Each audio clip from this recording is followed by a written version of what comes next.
Siena, 1348. A shoemaker named Agnolo di Tura, called Agnolo the Fat by everyone who knew him, takes up a pen and writes a single paragraph that will outlive him by 700 years. Listen to what he wrote. I, Agnolo di Tura, called the Fat, buried my 5 children with my own hands, and so did many others. And no bells tolled, and nobody wept, no matter what their loss, because almost everyone expected death. He buried them himself, because there was nobody left to do it for him. The gravediggers were dead, the priests were dead, the neighbors who would have come to weep with him, dead or hiding behind bolted doors, were already buried in the soft earth behind the cathedral. The bells didn't toll because nobody was left to ring them. And the worst part isn't the silence, or the shovels, or the 5 children.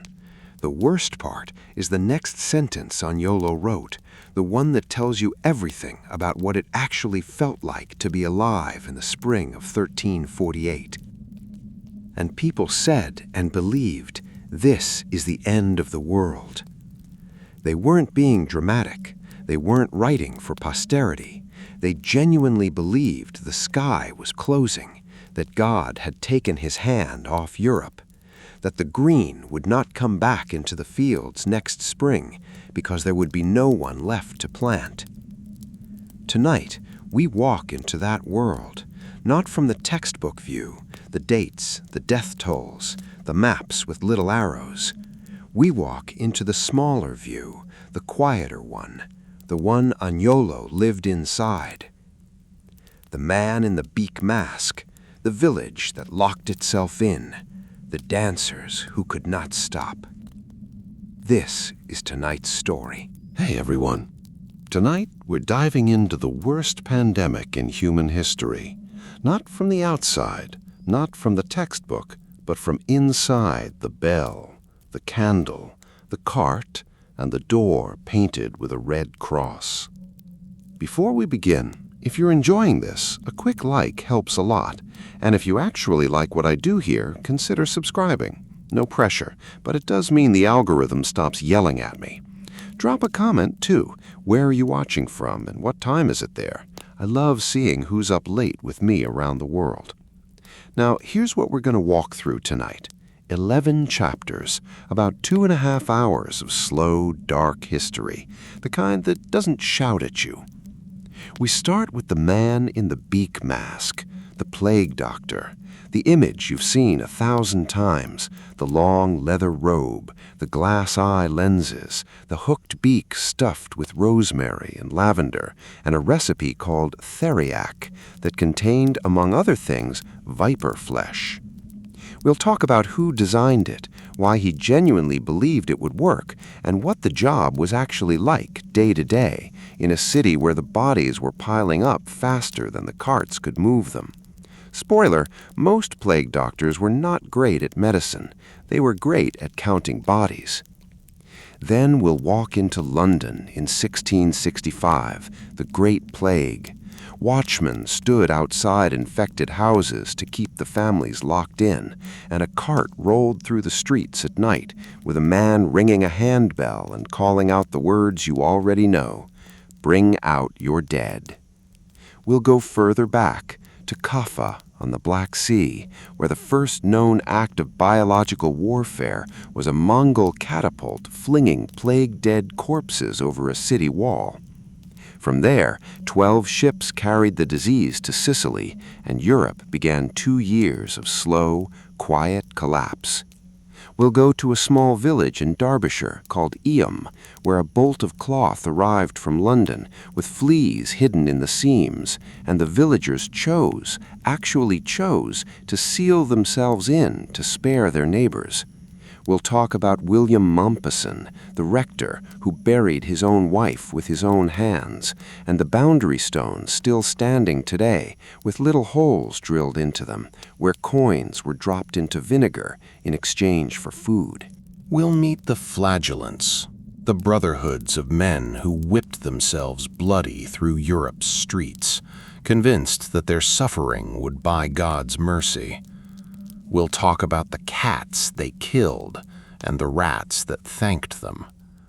We'll walk into Strasbourg on a Valentine's Day in 1449, when the people of the city built a wooden platform in the Jewish cemetery and set it on fire with 2,000 people still standing on top of it. The plague hadn't even arrived yet. The fear had. And then, near the end of tonight's story, we'll come back to Strasbourg, to a different summer, the summer of 1518, when a woman named Frau Trophia stepped into the street and began to dance, and could not stop.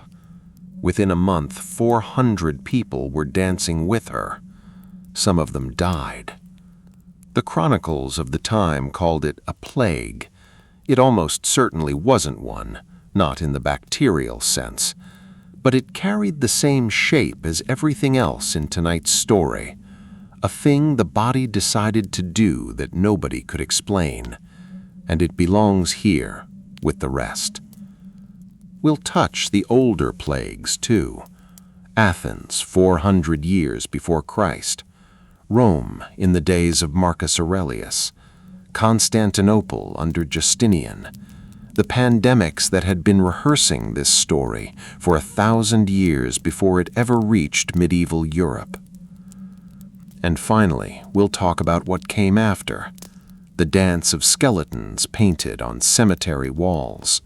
The wage that began to rise in a peasant's hand.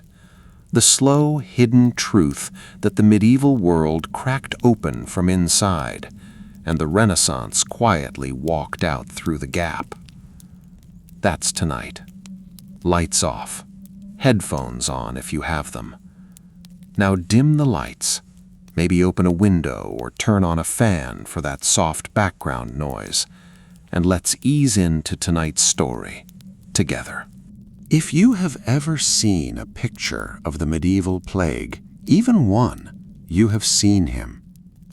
The long black robe, waxed and stiff, falling almost to the floor, the wide-brimmed leather hat, the gloves, the cane held out at arm's length as if you were testing the air in front of him for something invisible, and then, above all of it, the thing that makes the silhouette unforgettable, the mask. The smooth, curved beak, pulled forward from the face like the head of a great dark bird. 2 round glass lenses where the eyes should be. No mouth, no expression, just the beak. This is the plague doctor. He is the visual the medieval period borrowed back from itself and lent to every sleep documentary, every Halloween costume, every fantasy painting and tarot card and museum diorama for the last 400 years. And almost everything you think you know about him is half true at best. Let's walk into the candlelit room and take a closer look. The first thing to know is that the costume, the actual full-body beak and robe, leather and glass costume you're picturing right now, is a little younger than the worst plague years. The Black Death tore through Europe between 1347 and 1352. The full plague doctor outfit in the form we recognize isn't reliably attested until 1619. That year, a French physician named Charles Delorme, the personal doctor to King Louis XIII and a serious, well-paid figure in the Paris medical establishment, wrote down a description of a protective suit he had designed or refined, or claimed to have designed, for physicians treating plague patients.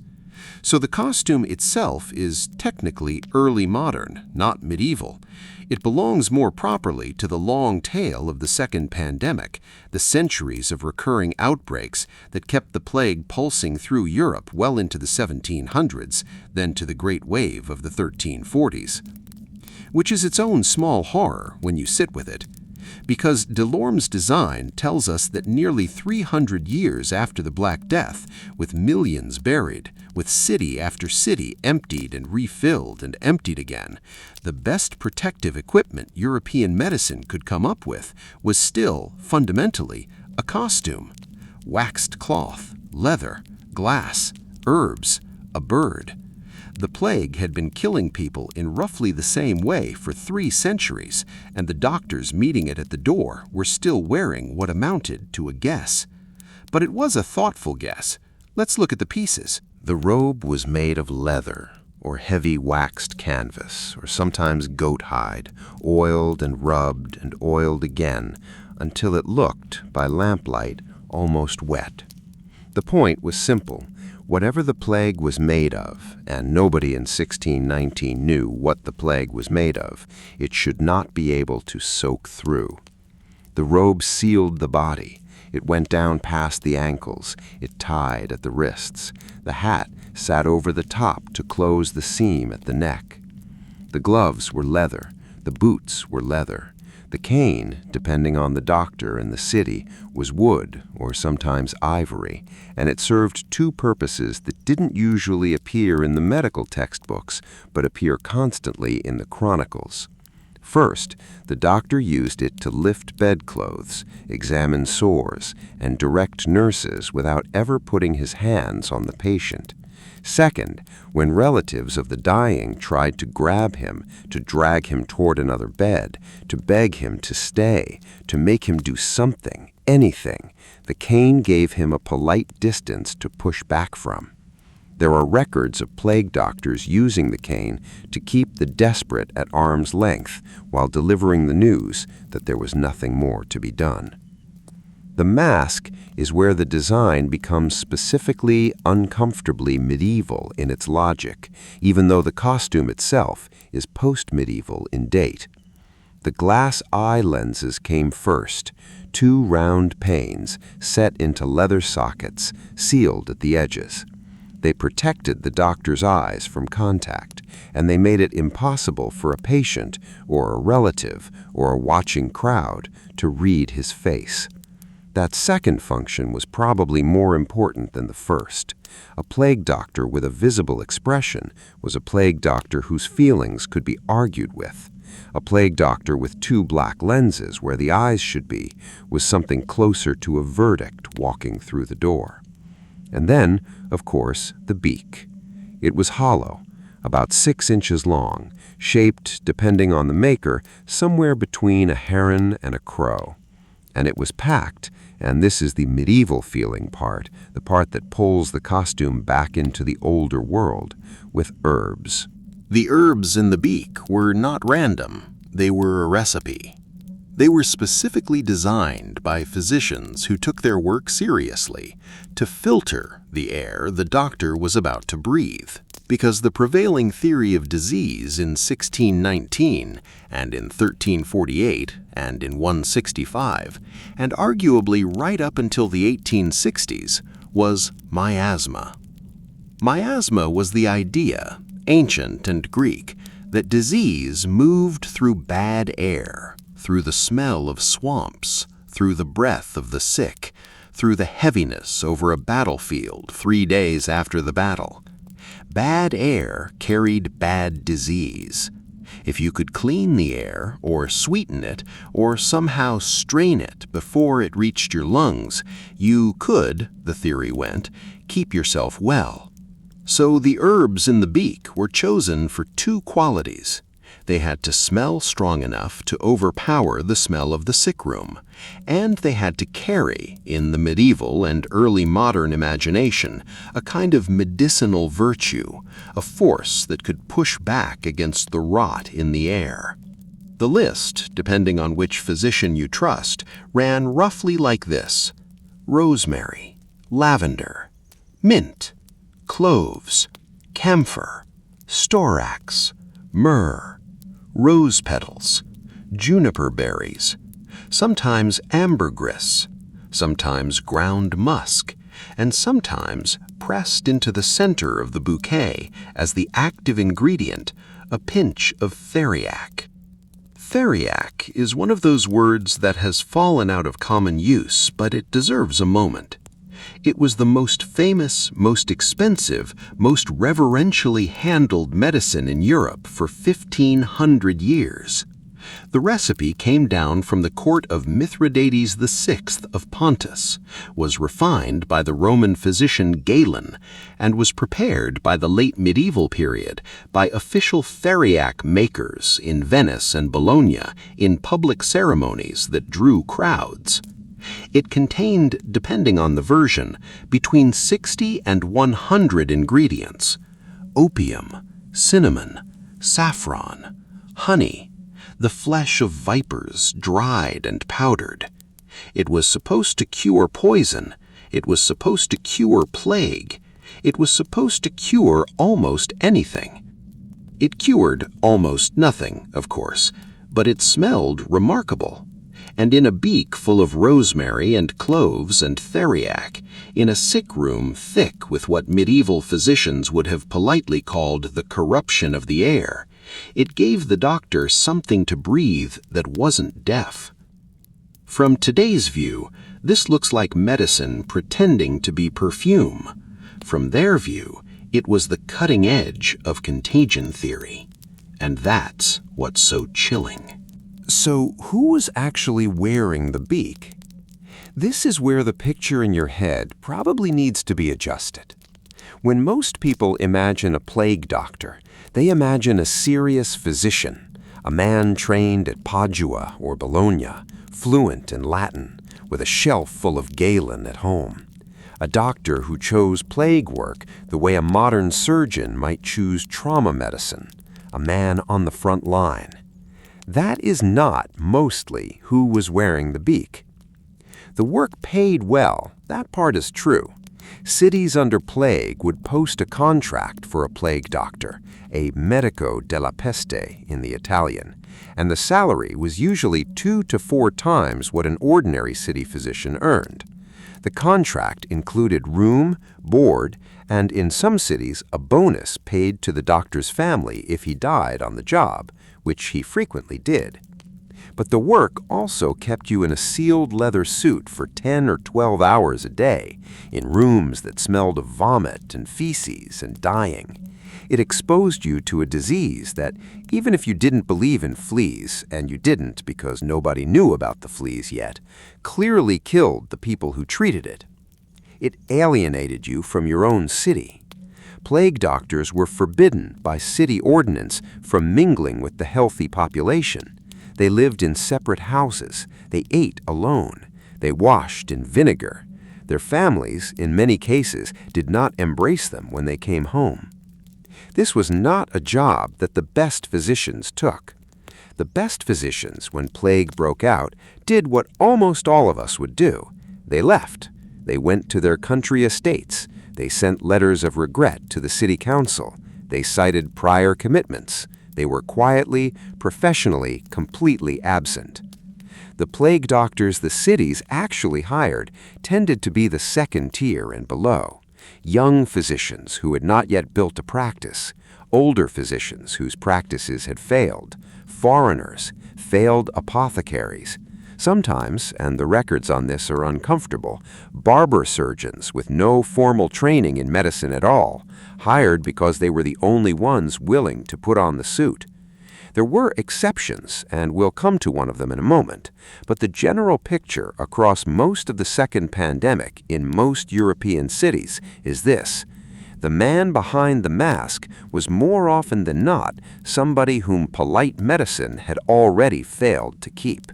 What did he actually do day to day? Less than you might think, and more than you might want. A plague doctor's day in a city under contract ran roughly like this. He went house to house.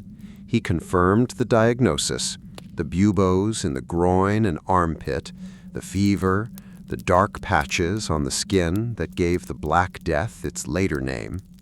He certified the dead so that the city watchman knew which doors to mark and which carts to send. He witnessed the wills of the dying. This was a real and important part of the job.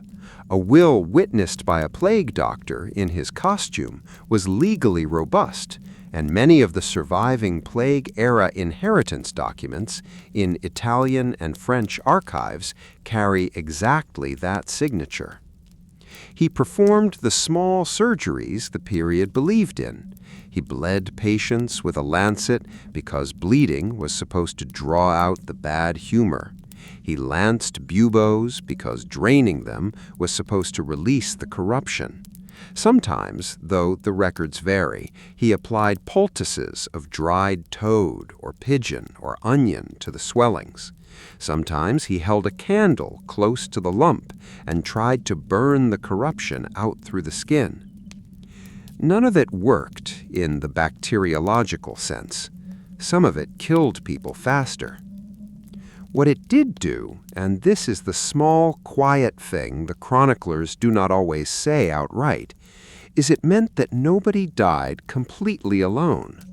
The plague doctor was, for a great many medieval and early modern dying people, the last face they saw, or the last beak, the last figure standing at the foot of the bed in a room their family had fled.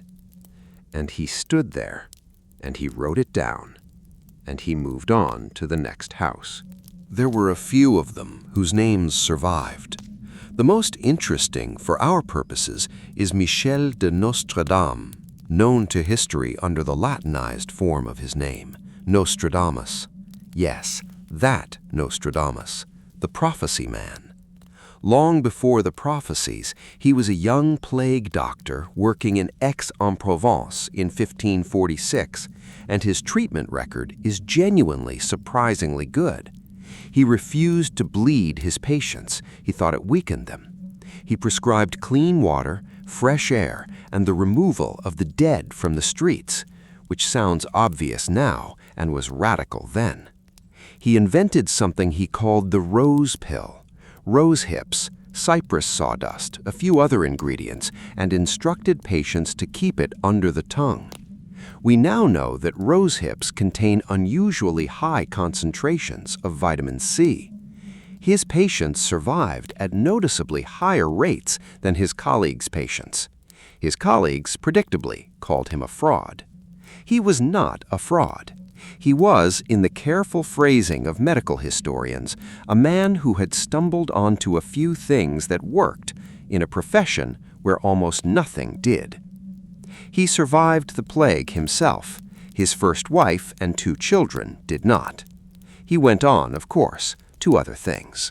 If we step back from the costume, from the herbs, from the glass eye lenses and the cane and the hollow beak, what we are left with is a small, strange, very human figure. A man, usually not the best doctor in his city, often not even the 3rd best, who put on a leather suit every morning and walked into rooms that everyone else was running out of, who got paid well and was feared and was lonely, who used the only theory of disease his century had given him, which was wrong, who carried in the curve of his beak a handful of herbs he believed in and a pinch of theriac and a cane to hold the desperate at a polite distance, who wrote down the names of the dead and witnessed their wills and stood at the foot of the bed when nobody else would. The mask survived him. The mask survived all of them. It hangs now in glass cases in museums in Venice and London and Berlin, behind soft museum lighting that flatters the leather and softens the glass. Visitors lean close. They photograph it. They tell each other in low voices that it must have been terrifying to see one walking down the street. It must have been. It also almost certainly must have been a relief, because if the man in the beak was at your door, the city had not yet given up on you. The doctor had still come. And in the spring of 1348, in the spring of 1665, in the small bad summers of all the years between, the doctor coming was not nothing. It was, in fact, almost the only thing. There is a sound that belongs to the summer of 1665 in London, and only that summer. And once you've heard it described in the chronicles, you don't quite forget it. It is the sound of a handbell, not a church bell, a small bell, the kind a town crier carried, rung slowly and unevenly, the way you ring something when you are tired and your hand is cold. It came down the street late at night after the lamps had gone out, and it was followed always by the same words in the same flat voice. "Bring out your dead." That was the cry. That was the work. That was the summer. The plague had been gone from London, more or less, for 30 years. People remembered it the way you remember a bad winter from childhood, distantly, as a thing that had happened to your parents. There were small outbreaks now and then in the river towns, in Holland, in the Mediterranean ports, but London proper had been mostly spared since the early 32s. A whole generation had grown up without ever seeing a red cross on a door. In the spring of 1665, that ended.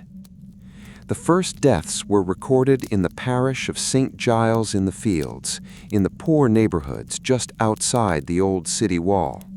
The bills of mortality, the weekly broadsheets that listed every death in London by parish and by cause, began carrying a number next to the word plague. In April, the number was small. By May, it was 40. By June, it was hundreds. By August, 2,000. By September, at the worst stretch of the worst weeks, the bills were reporting more than 7,000 plague deaths in a single 7-day count, and even those numbers were widely understood to be an undercount. The wealthy left. They had country houses. They went to them. King Charles II moved the entire royal court to Salisbury and then on to Oxford, and would not return to London until the following spring. The College of Physicians shut its doors. Most of the clergy followed the court. The lawyers closed the courts at Westminster. The merchants closed the exchange. What was left in London for the worst of the summer was the people who could not leave. The official response was a system of locks and signs. When a household was confirmed to have plague by a city-appointed physician, or more often by one of a small group of women called the Searchers of the Dead, the door was painted a large red cross, about the size of a man's hand. Above the cross, in white paint, was written the phrase, "Lord, have mercy upon us." Below it, the date the house had been sealed. Then a watchman was posted outside. 2 watchmen in the busy parishes, one for day and one for night. Their job was simple. Nobody inside the house was allowed to leave. Nobody outside was allowed in. Food and water could be passed through a small hatch or lowered in a basket from a window, but the door itself stayed locked, with the watchman's key in his pocket, for 40 days. The healthy members of the family were locked in with the dying. This is the detail that often comes as a shock to modern readers because it does not appear in the children's book version of the Great Plague, but it is in every primary source. The whole household, the mother, the father, the unsick children, the servants, the apprentices, the lodger who happened to be there when the cross went up, were all sealed inside together, in the same rooms, breathing the same air, sharing the same beds, until the 40 days were up and the watchman opened the door and counted who was left. The chronicles tell us plainly what happened next. Most of the houses, when reopened, were quiet. Daniel Defoe was 5 years old in 1665, too young to remember it well himself. But he had an uncle, Henry Foe, who had stayed in London through the worst of it and kept a journal. 60 years later, in 1722, when a new outbreak in Marseille had Englishmen nervously remembering their own grandparents' summer, Defoe sat down with his uncle's journal and a stack of city records and produced a book called A Journal of the Plague Year. It is the book most people think of, even now, when they think of London 1665. It is also, and this is worth saying gently, not exactly history in the modern sense. Defoe was a novelist. He shaped the journal. He invented some scenes and compressed others. His narrator, H.F., is partly his uncle, and partly himself, and partly a literary device. But the book is built on real records. The bills of mortality are real. The parish names are real. The watchmen, the searchers, the carts, the bell, all real. And many of the small human moments Defoe gives us, even if he polished them, almost certainly happened to somebody, somewhere in London in that summer. He gives us a watchman bribed with sixpence to look the other way, while the family inside lowered themselves out a back window on knotted bedsheets. He gives us a man who escaped a sealed house through the chimney, breaking through into the next house and walking out the unguarded front door. He gives us a mother who tried to smuggle her healthy children out in a basket of laundry and was caught and was sent back. He gives us a cooper named Solomon Eagle who walked through the city naked except for a basin of burning charcoal balanced on his head, calling out that the plague was God's judgment and the city would fall. He also gives us, almost in passing, a sentence that has stayed with every reader since. It is not possible to express the horror of those times. That is Defoe being, by his own standards, restrained. The book otherwise spends 300 pages trying. The dead, by the worst weeks of August, could not be buried in the normal way. There were not enough graveyards. There were not enough sextons. There were not enough coffins. The parish churches in a normal year handled 20 or 30 funerals a week between them. They were now expected to handle 2,000. So the city dug pits. The most famous of them was at Aldgate, just outside the eastern wall, a great rectangular trench dug by laborers who were paid double wages and given gin to keep them digging. 40 feet long, 16 feet wide, 20 feet deep. The earth was piled along the sides, ready to be shoveled back when the pit was full. Defoe describes standing at the edge of it one night and watching the carts arrive. The carts came after dark because the city had ordered the bodies moved at night to spare the daytime population the sight of them. Each cart carried 20 or 30 corpses, sometimes more, layered like cordwood. They had no coffins, most had no shrouds. They were tipped all together into the pit. Lime was thrown over them. The next cart pulled up. He writes that he saw on one of those nights a man come down to the edge of the pit on foot, alone, walking ahead of the cart that carried his wife and 2 of his children. He stood at the edge while the bodies were tipped in. He did not weep. He did not speak. He watched them go down, and then he turned around and walked home. Defoe does not give us his name. Probably nobody knew it. The handbell came through the streets every night. It was rung by the men who drove the carts, sometimes called bearers, sometimes called bringers out. Their job was to walk slowly through each parish, ringing the bell, calling the cry, and waiting at each house with a cross on the door for the watchman inside to bring the dead out. Sometimes the door, when knocked, was answered by silence, and the bearers had to go in and bring out everybody. The bell was meant as a warning. Anyone who heard it was meant to go inside, close their shutters, and stay back from the windows. The cart was contagious. The bearers were assumed to be doomed. They mostly were. Their wages were a small fortune. They drank, most of them. Many of them died on the job and were tipped into the pits they had been driving toward for weeks. By February of 1666, the deaths had slowed. By the spring, the plague was effectively over in London. The bills of mortality dropped week by week. The watchmen were dismissed. The houses were unlocked. The doors were repainted when families could afford it. In poorer parishes, the red crosses stayed visible under cheap whitewash for years. The total dead, by the most cautious modern estimates, came to roughly 100,000, about a quarter of London's population. The true figure was almost certainly higher, because the bills of mortality undercounted plague deaths systematically. Families bribed the searchers to record other causes so that their houses would not be sealed. In September of that same year, almost exactly 12 months after the worst of the plague, a small fire broke out in a bakery on Pudding Lane. Over 4 days, it burned through 80% of the medieval city of London.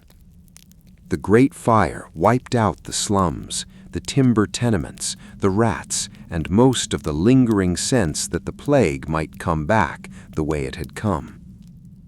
It also, in a strange and quiet way, ended the chapter.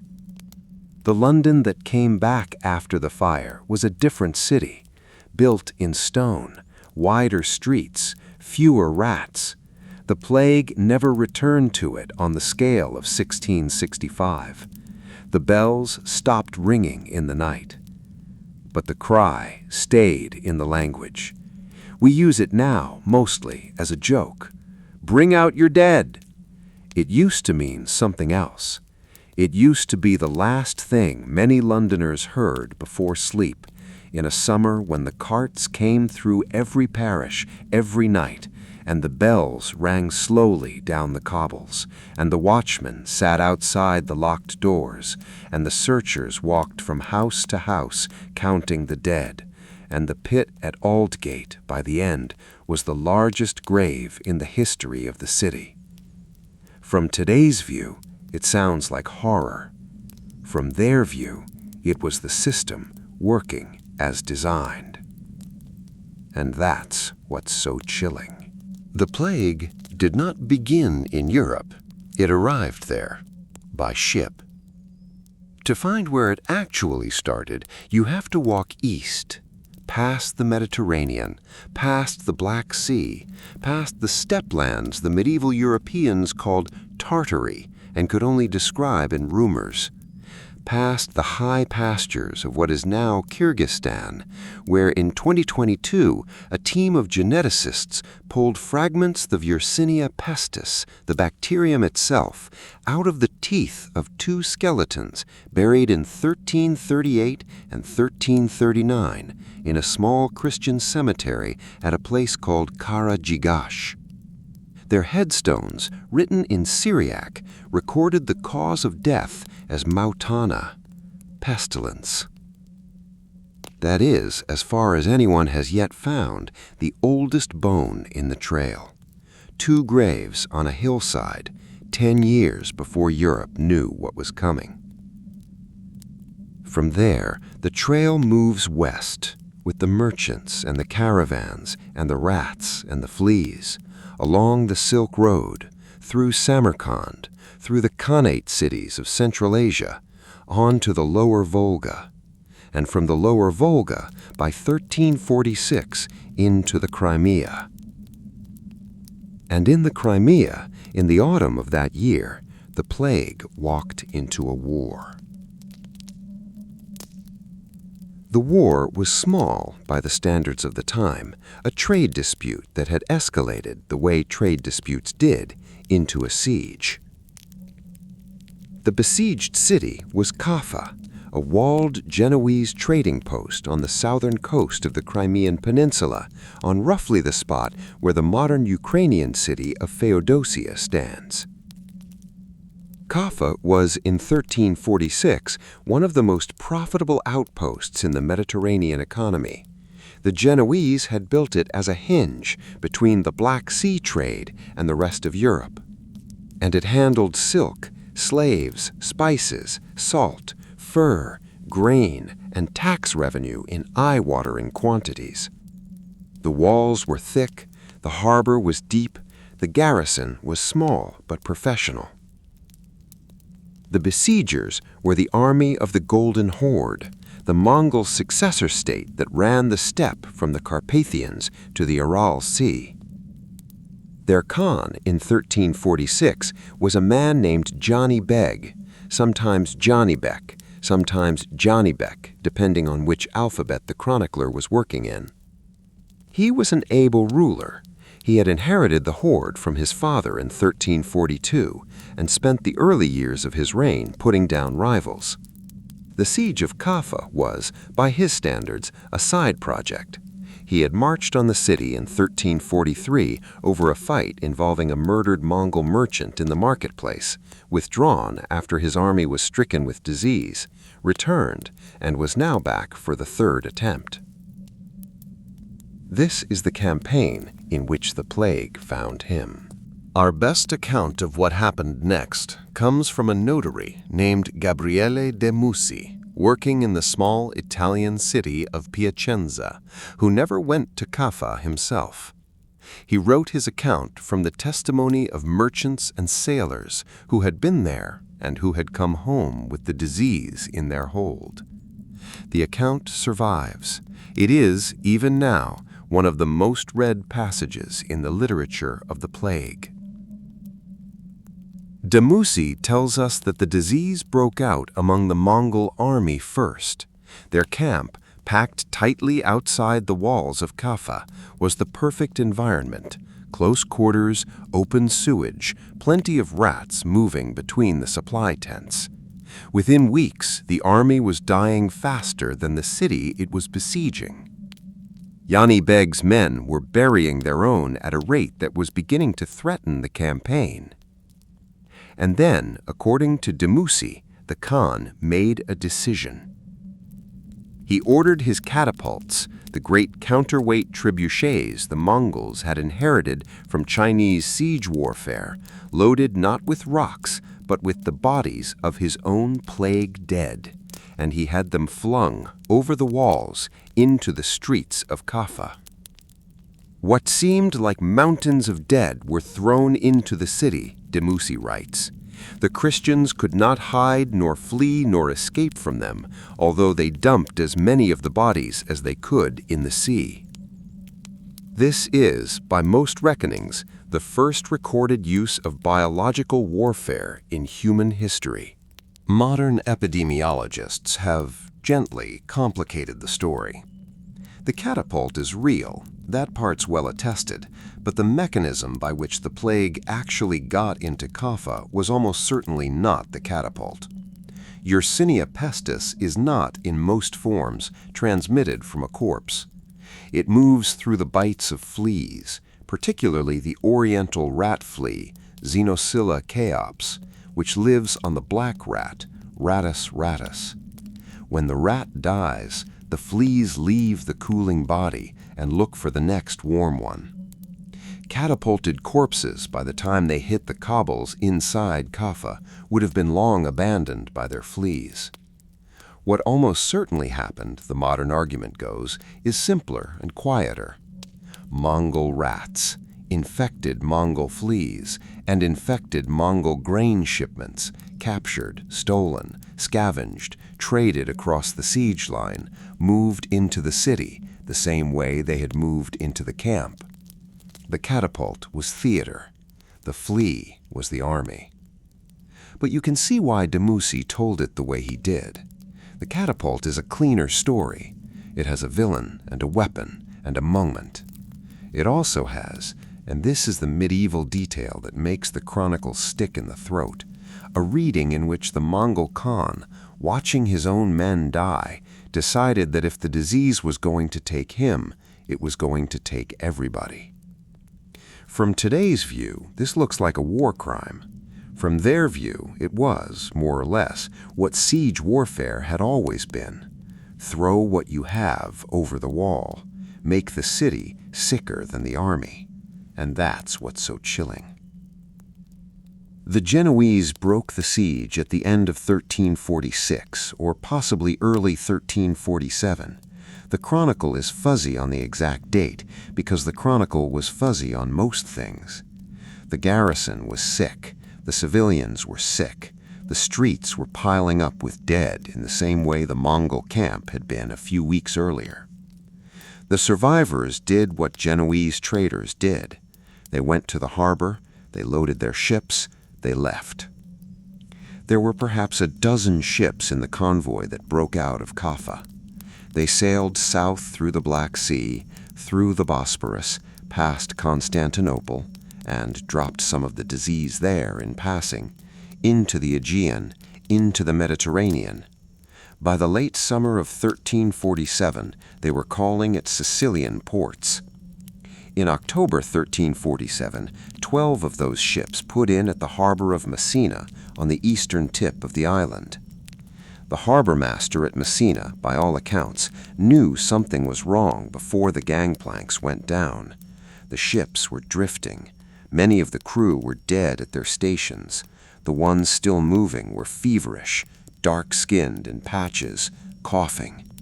He ordered the ships back out to sea immediately. It was too late. The rats had already gone over the ropes. From Messina, the route opens up into a map most of us half remember from school. The plague moved north along the coast of Sicily. It crossed to the Italian mainland at the toe of the boot. It ran up the western coast into the great trading cities, Pisa, Genoa, Venice. By the spring of 1448, it was in Florence, where Boccaccio would soon begin writing his Decameron with the plague as the framing device. By the summer, it was in Avignon, where Pope Clement VI sat between two great fires that his physicians had built around his throne on the correct theory that fire would keep the plague away, though the incorrect mechanism wasn't air, but distance. By late 1448, it was in Paris. By early 1449, in London, and across the Channel into England. By 1450, in Norway, carried, the chronicles say, on a ghost ship that drifted into the harbor at Bergen with no living crew aboard, just a hold full of wool and rats. By 1352, it had reached Moscow and the cold Russian north. In 5 years, it had moved across the largest body of human population in the medieval world, from a hillside in Kyrgyzstan to a fjord in Scandinavia, and killed somewhere between 1/3 and 1/2 of every person it touched. Nobody at the time understood why. The bacterium that did it would not have a name for another 546 years. In 1894, working in a small lab in Hong Kong during a later outbreak of the same disease, a young Swiss-French physician named Alexandre Yersin finally isolated the organism under a microscope. He gave it the name we still use, Yersinia pestis, the plague's plague, the thing in the rat, in the flea, in the corpse, in the catapult, in the cargo hold, in the harbor, in the streets of Messina on a warm October morning in 1347. It is worth sitting for a moment with the size of the journey. A bacterium living in the gut of a flea, riding the blood of a rat, hidden in a sack of grain on a horse cart in Central Asia, makes its way across the steppe, into a Mongol camp, into a Genoese ship, across 3 seas, into a Sicilian harbor, into the gutters of a port town, into the wool trade, into a wagon, into a parish, into a house, into a child's bed, into a mother's kiss. That is the route the plague took. It did not begin in Europe.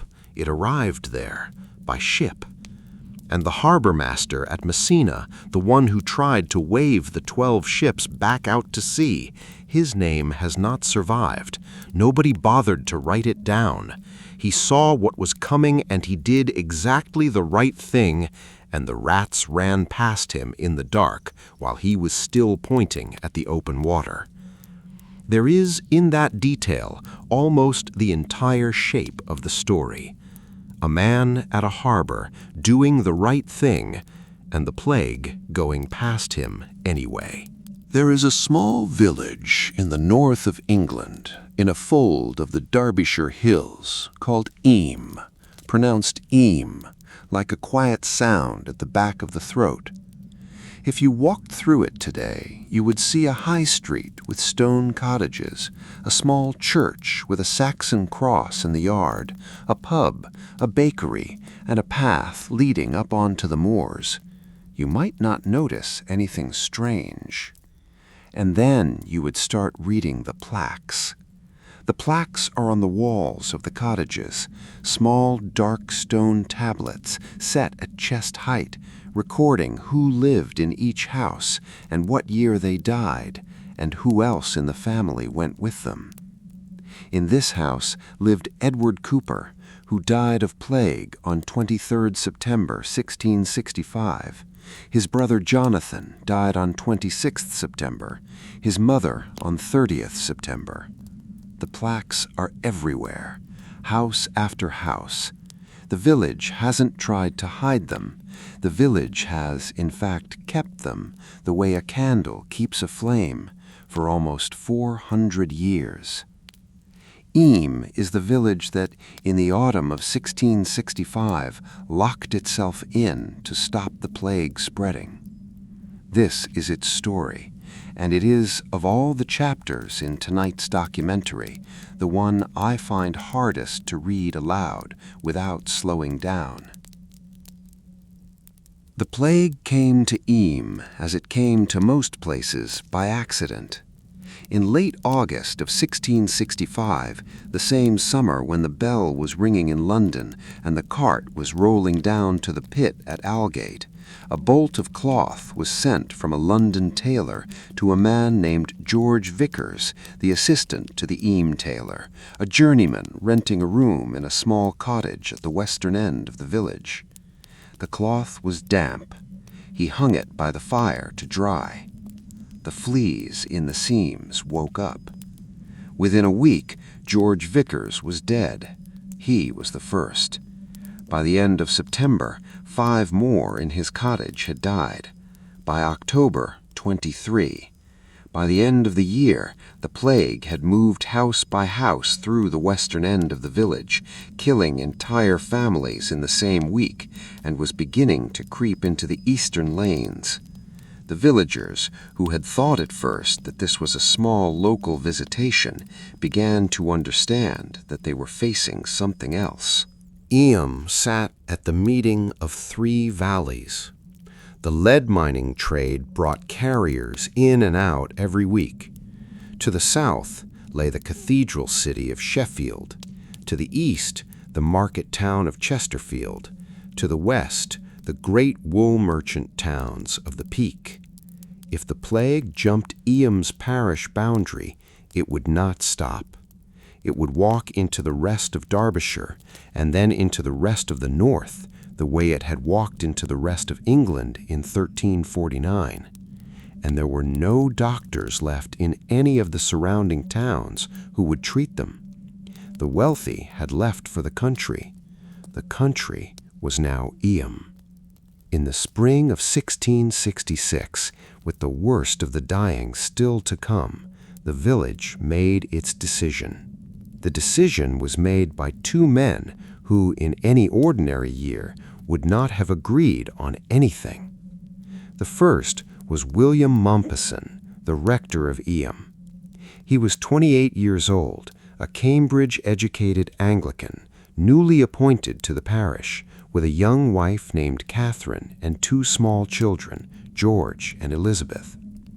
He had been in the village less than 2 years.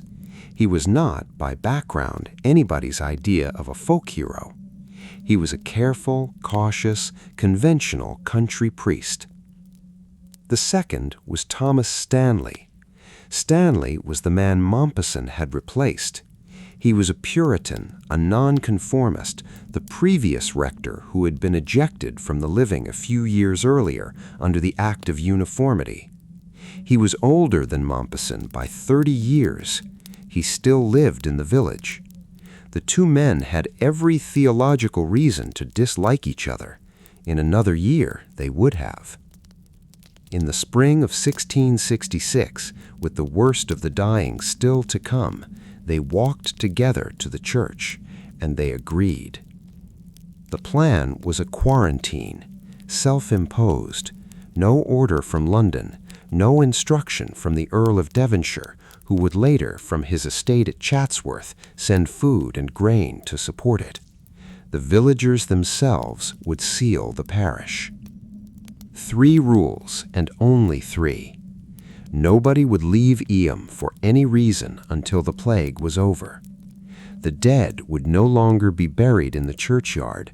They would be buried by their own families, in their own gardens, in their own fields, near to where they had died, to slow the contagion.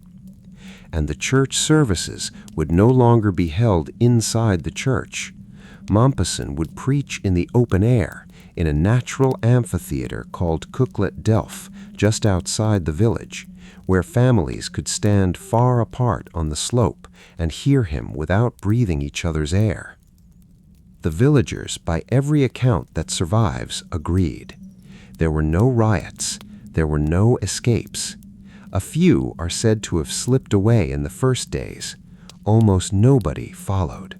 The boundary was marked by stones. There were 2 of them on the lanes leading out of the village, a north stone and a south stone. They were the agreed line. Nothing crossed them outward. Food and supplies were brought from neighboring villages and left at the stones. The villagers from Eyam came to collect them and left payment behind. The stones still stand. You can touch them. The Mompesson Well stone on the lane to Stony Middleton has 6 small round holes drilled into its top. The villagers filled the holes with vinegar, the strongest acid most country households kept in any quantity, and dropped their coins into the vinegar before the outsiders collected them. The vinegar was supposed to kill the plague that lived on the metal.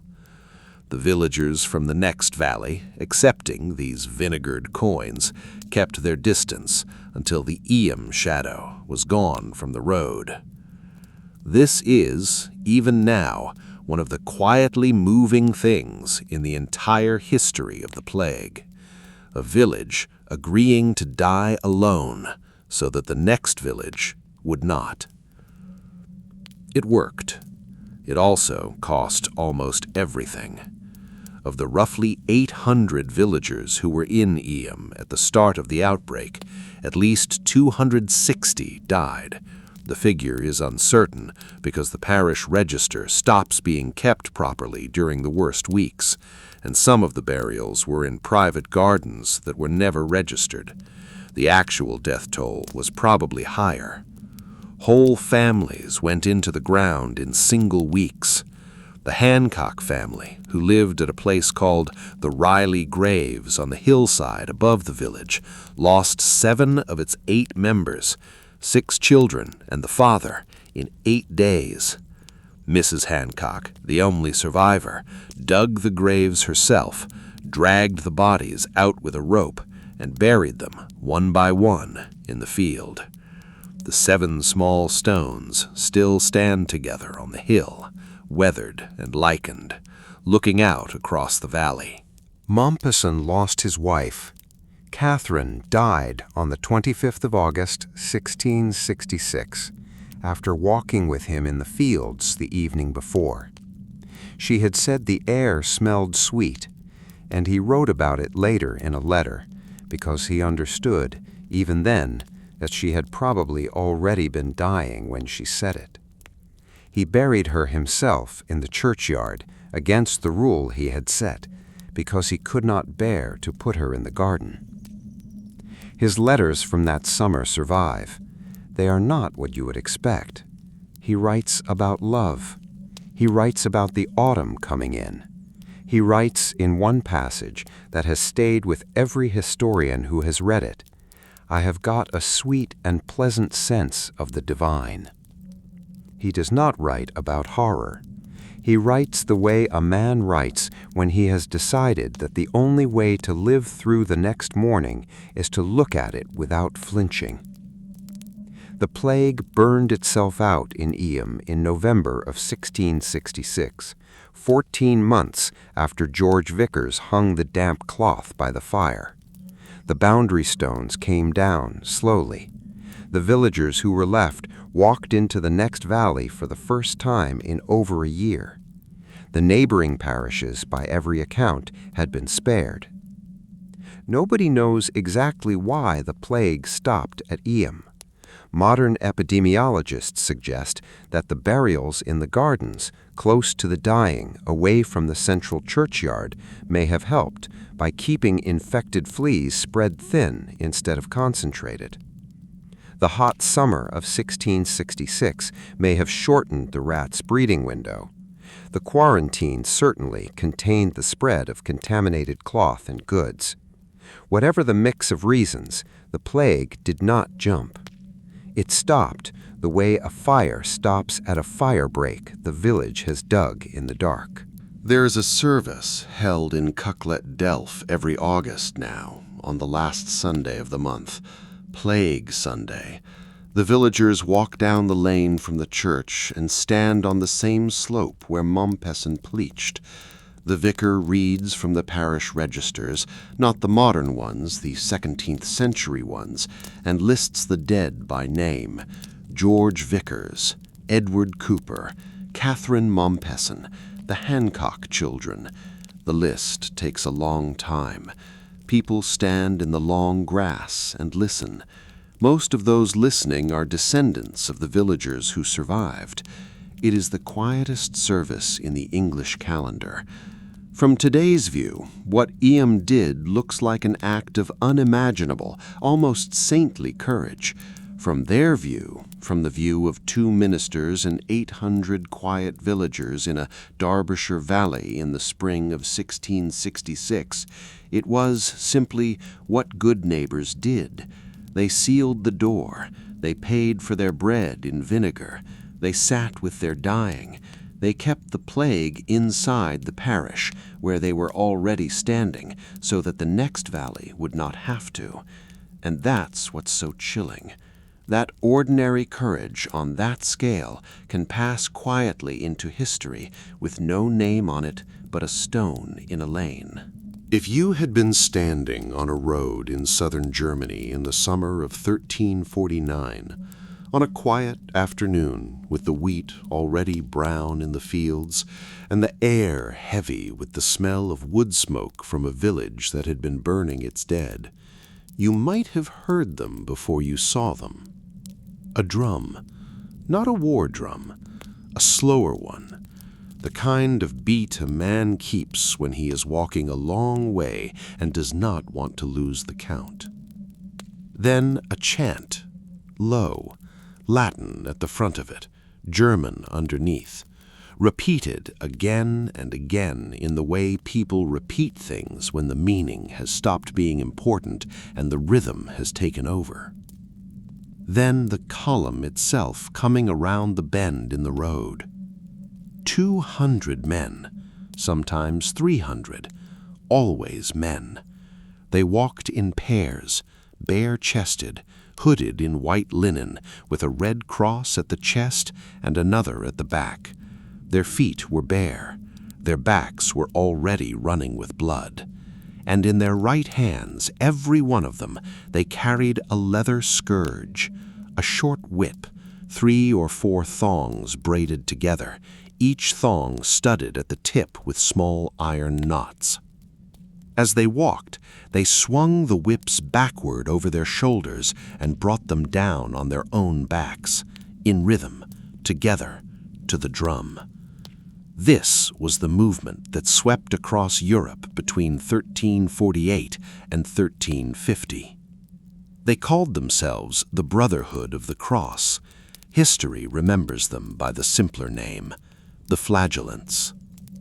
The idea behind what they were doing was, in their own framework, perfectly logical. The plague was God's punishment. That was the universally held theory in 1348. The disease was not bacterial. Bacteria would not be discovered for another 500 years, and it was not, in the medieval mind, a thing that simply happened. It was a verdict, a decision made in heaven in response to the sins of a generation that had grown rich, lazy, lustful, and cruel. The plague was the wages. If the plague was punishment, then the cure could only be repentance, severe enough, public enough, painful enough that God's hand might be lifted from Europe. The Flagellants took this argument to its logical end. If a little repentance, a Lenten fast, a confession, a small donation to the church had not been enough to stop what was happening, then the only thing left was repentance on a scale matching the size of the sin. Whole body repentance, public repentance, repentance that drew blood. So they organized. They formed brotherhoods.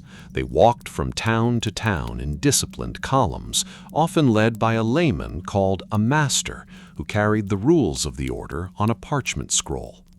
The rules were strict. Members had to renounce sex for the duration of the journey.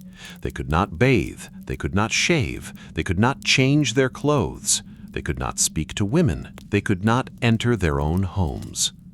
And twice a day, once at noon, once at midnight, they performed the discipline. The discipline was a public ritual. The brothers walked into the market square of whatever town they had reached, formed a circle, stripped to the waist, and lay face down in the dust. The master read out a long list of sins from the scroll. The brothers, on the ground, repeated each sin and struck themselves once for each.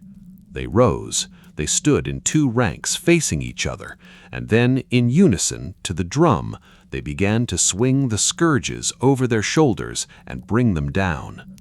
They were expected to do this for 33 minutes, the count taken from the years of Christ's life on earth. When they were finished, the dust of the square was dark and shining. The brothers wiped themselves down with the same linen tunics they had been wearing for weeks. They put the tunics back on. They walked out of town to the next one. There were, at the movement's height, perhaps 800,000 men walking in flagellant columns across the German lands, the Low Countries, and northern France. The townspeople, at first, came out to watch them and weep. This is the part of the story that gets lost in the quick summaries. The Flagellants were not, in 1348, a fringe group. They were enormously popular. When the column came over the hill, the church bells rang. The townspeople, many of whom had already lost half of their own families to the plague, came out into the streets crying, kneeling, throwing flowers, dipping cloths in the blood from the brothers' backs to keep as relics. Town councils gave them food and lodging. Bishops welcomed them at the cathedral doors. The chronicles describe whole towns going down on their knees together as the column entered the square. For a few months, the movement looked like the most powerful religious revival Europe had seen in 200 years. And then the rules began to change. By the spring of 1349, the brotherhoods had grown too fast. New columns formed without any of the original discipline. The 33-day vow lapsed. The master's scroll was no longer carried, or no longer read, or no longer followed. The brothers began to claim increasingly that their discipline gave them spiritual authority equal to or greater than the priesthood. They heard each other's confessions. They forgave each other's sins. Some of them began to claim, and this is the line over which the church could not let them go, that the blood from their backs was capable of curing the plague itself. A movement that had begun as voluntary suffering became, very quickly, a movement that asserted authority.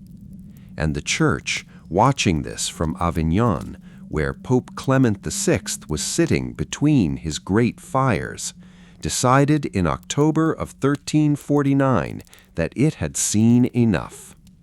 The papal bull Inter Sollicitudinis, issued on the 20th of that month, condemned the Flagellants.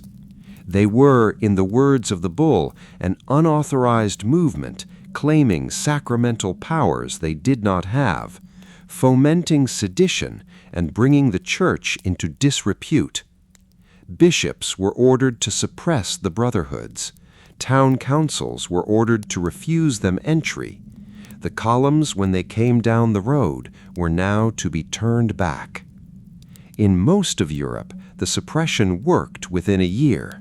The columns thinned, the drums stopped, the brotherhoods dissolved or went underground. By 1351, the great visible movement was effectively over. Small flagellant traditions persisted in pockets, in Italy, in parts of Germany, in Spain, into the next century, but they never recovered the scale of 1349. The plague, of course, did not stop because the flagellants stopped. It moved on its own schedule, on the wings of its fleas, indifferent to whether the men in the linen tunics walked the road or did not. But the flagellants left a darker thing behind. Wherever the columns had passed, the towns they left were more frightened, more excited, more convinced that the plague had a human cause that could be punished out of existence. The brothers had not only whipped themselves, they had preached. They had preached in many of the German towns that the plague was caused by Jews poisoning the wells. The columns moved out, the pogroms followed. We will come to those in Chapter 7. For now, hold the picture in your head. A road in Bavaria in the summer of 1349, 200 men walking in pairs, bare feet on the dust, the drum, the chant, the whips coming down to the count, the blood on the linen, the crowds in the next town, weeping, kneeling, holding out cloths. From today's view, this looks like a horror. From their view, it was the most rational, scriptural, urgent response a community could make to a punishment from heaven. The world was ending. They could feel it ending, and they were trying, with the only tools their century had given them, with their own backs and their own iron knots, to buy it back. And that's what's so chilling. That sincerity, on that scale, with so much pain in it and so little effect. The drums rolled out of the towns, the plague rolled in.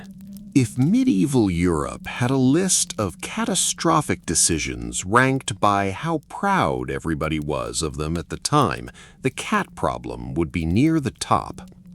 Picture, for a moment, a typical European town in the early 1300s. Stone walls, narrow lanes, open drains running down the middle of the street, carrying everything you would expect them to carry.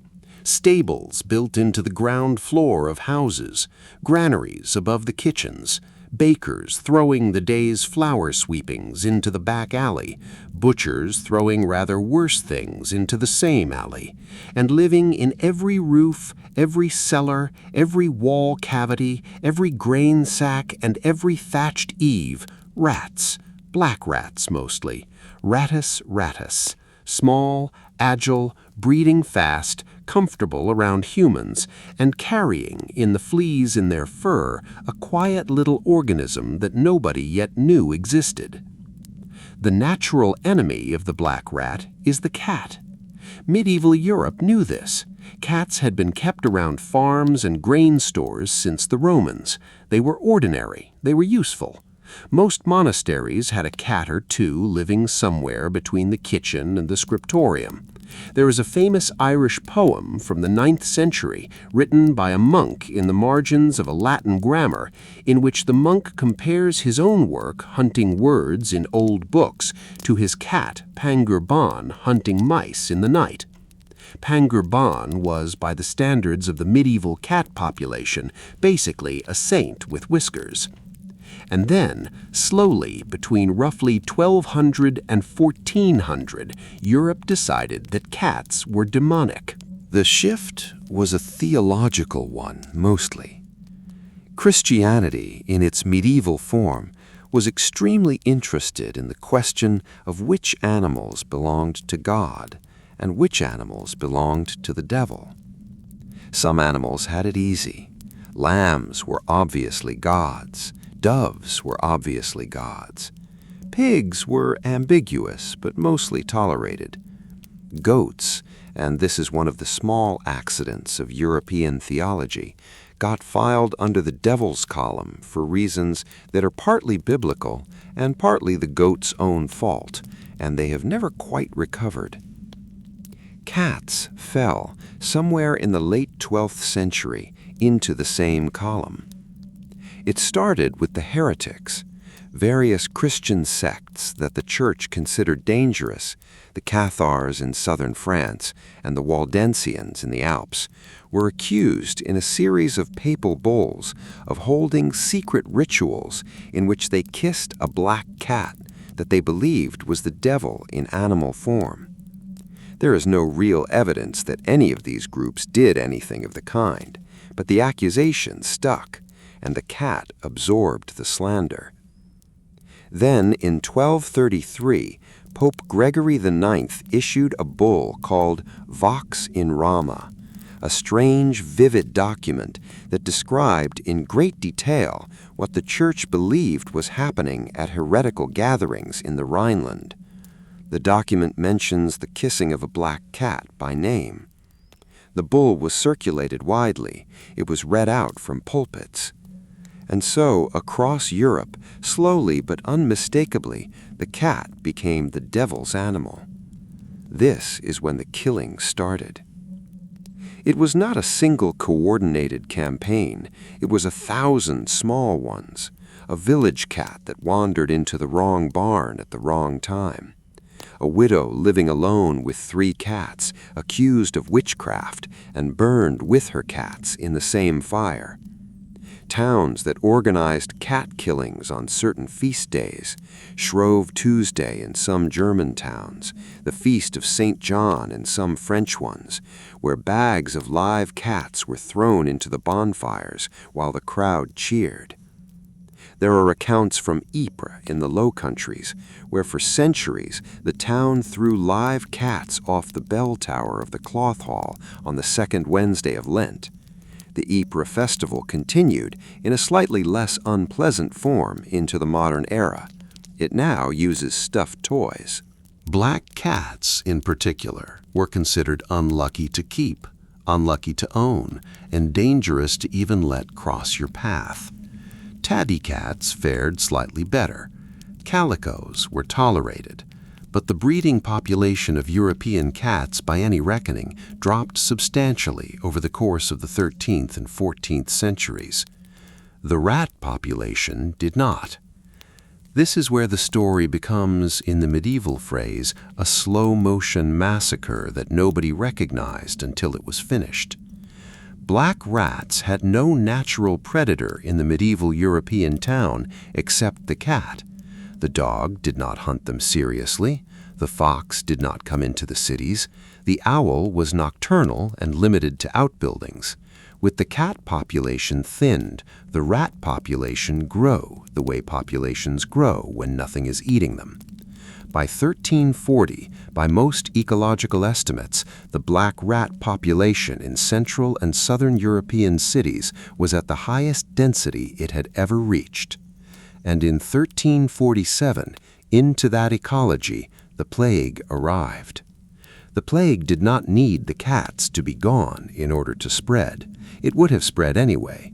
Yersinia pestis moves on rat fleas, and the rat fleas move on rats, and there were enough rats in 1347 to carry the bacterium across the continent in a generation, regardless of what the local cats were doing.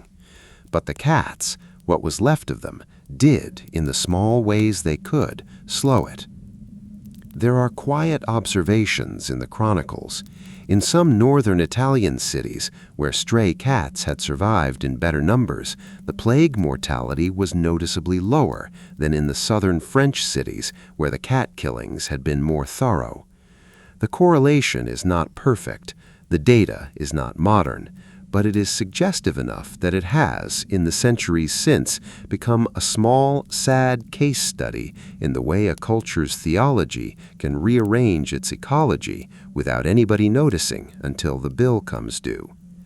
The bill came due. The cats were not there. There is, in the popular imagination, a cleaner version of this story. The medieval church killed all the cats, and that's why the plague happened. This version is too tidy. The cats were not all killed. Populations recovered locally between persecutions. The plague was not caused by the absence of cats. It was caused by a specific bacterium that would have arrived no matter what. And medieval Europe was not uniformly cat hostile. Many households quietly kept their cats and ignored the bishop. But the deeper truth survives the simplification. A culture that had spent 200 years deciding which animals were aligned with the devil discovered in the worst pandemic of its history that the one it had been killing was the one quietly holding the door against the disease. If medieval Europe had a Yelp page for its decisions, the cat killings would have a 1-star review with a single line in the comments. "We did not realize what we were doing. The rats thanked us for years." From today's view, this looks like irony. From their view, it was orthodoxy. The cat was the devil's, the rat was God's problem. They acted accordingly. And that's what's so chilling, that a worldview applied carefully and consistently can walk an entire continent into a fire, and the only ones who notice until it is far too late are the rats. The drums of the Flagellants died down. The cats had already been thinned. The plague found its road open, and it took it. On the 14th of February, 1349, St. Valentine's Day in the Christian calendar, the city of Strasbourg on the Rhine did something that the chroniclers of its own century would find difficult to write about, and that the chroniclers of every century since have struggled to write about honestly. The city authorities rounded up the entire Jewish population of Strasbourg, somewhere between 1,800 and 2,000 men, women, and children, and walked them to the city's Jewish cemetery, which lay just outside the western wall. In the cemetery, a wooden platform had been built, long, low, built that week by carpenters who knew what it was for and who were paid out of the city accounts. The Jews of Strasbourg were ordered onto it. The platform was surrounded with kindling. The kindling was set alight. The platform burned for most of a day. The plague had not yet reached Strasbourg. It would arrive that summer, and it would kill perhaps half the city's remaining population, indifferent to whether the Jewish community was there or not. The fear had simply outrun the disease. This is the part of the medieval plague story that does not fit comfortably anywhere, not in the children's book version, not in the museum diorama, not in the Halloween retelling. It is, however, in every primary source. It is in the city chronicles. It is in the trial records. It belongs in tonight's documentary, because to leave it out would be to lie about what the plague did to the people who lived through it. So we will walk into it carefully, briefly, and then we will walk back out. The accusation across most of Central Europe was the same. The Jews were poisoning the wells. The story had begun, as far as historians can trace it, in the south of France. A Jewish doctor in the small town of Chillon, on the shore of Lake Geneva, was arrested and tortured. Under torture, he confessed, as people under torture confess, that he had received a small leather pouch of poison from a rabbi in Spain and had emptied it into his town's well, and that other Jewish men across Europe had been given identical pouches and were doing the same. The confession was written down. Copies of it were sent by the Bishop of Chillon to the city councils of every major city in the region. There was no pouch. There was no poison. The wells of Europe were carrying the plague through the same contaminated rats that were carrying it everywhere else. But the document existed. It was on official letterhead. It had a name attached to it. And in the spring and summer of 1348, as the plague crossed the Alps, it was read out in town squares from Provence to the Rhineland. The pogroms began almost immediately. By the end of 1348, Jewish communities had been attacked in Toulon, Barcelona, Erfurt, and Basel. By early 1349, in dozens more. The pattern, in town after town, was almost identical. The plague approached, the accusations circulated. A trial, sometimes hours long, sometimes days, was held. The verdict was almost always the same. The community was killed, expelled, or both. Their houses were taken. Their debts to local Christian merchants were canceled. Their property was redistributed to the city treasury, or to the lords, or to the men who had led the mob. This last detail is the one historians return to, because in many of the towns by 1349, the destruction of the Jewish community came with a quiet financial benefit attached to it, that the chronicles, when they are honest, do not bother to hide. Strasbourg was not the worst of the pogroms by death toll. Erfurt later that year killed roughly the same number, and Basel had killed perhaps 600 a few weeks earlier. But Strasbourg is the one we know the most about, because the city archives survived the wars of the centuries that followed, and because the events there were sufficiently shocking that contemporaries wrote about them in detail. The story Strasbourg told itself in its own chronicle runs roughly like this. The city council, led by the Amtsleiter and two prominent burgomeisters, had refused through the late autumn of 1348 to authorize an attack on the Jewish quarter. The council had the legal authority to protect the Jews, and they were exercising it. The Jews of Strasbourg were under the official protection of the bishop and of the emperor.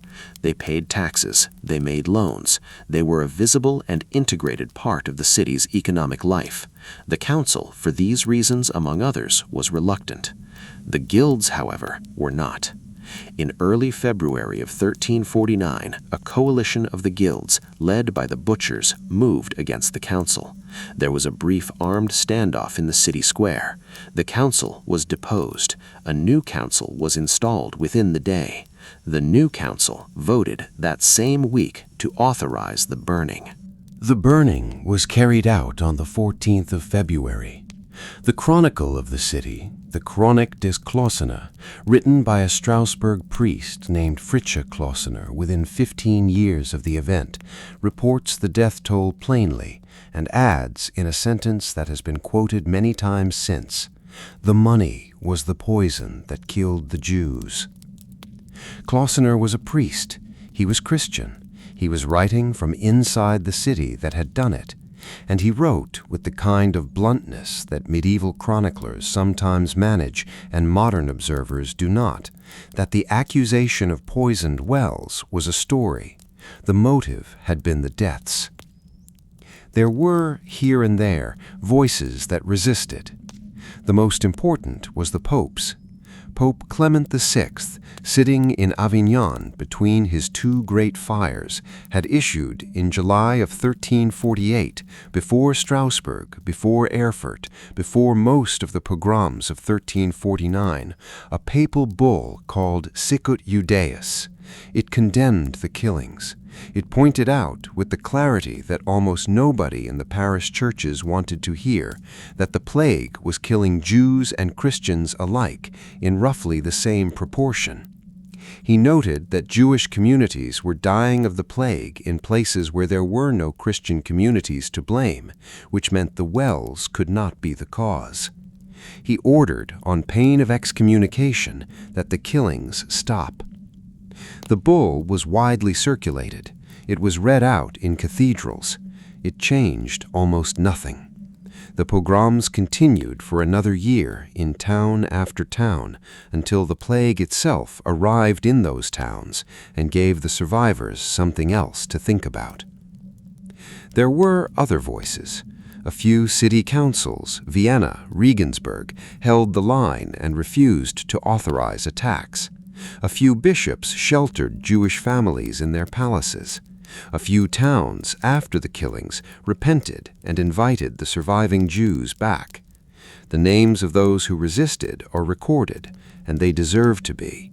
But they were a small minority of a continent that in the spring of 1349 was looking for somebody to set on fire, because it could not set the plague on fire. The Jews who were not killed in 1348 and 1349 were, in most cases, expelled. The communities that returned in the decades that followed were smaller, poorer, and lived under tighter restrictions. The financial accounts were never settled. The cemeteries, including the one outside Strasbourg's western wall, were built over. There is a small memorial in Strasbourg now, set into a wall in the Rue des Juifs in the old Jewish quarter, with the date 1349 cut into the stone. People walk past it most days without noticing. From today's view, this looks like a horror that the medieval world should not have permitted itself. From their view, it was, and this is the part that does not soften with time, a careful, legal, council-approved response to a public crisis. The trials were held, the records were kept, the kindling was paid for from the city treasury. And that's what's so chilling.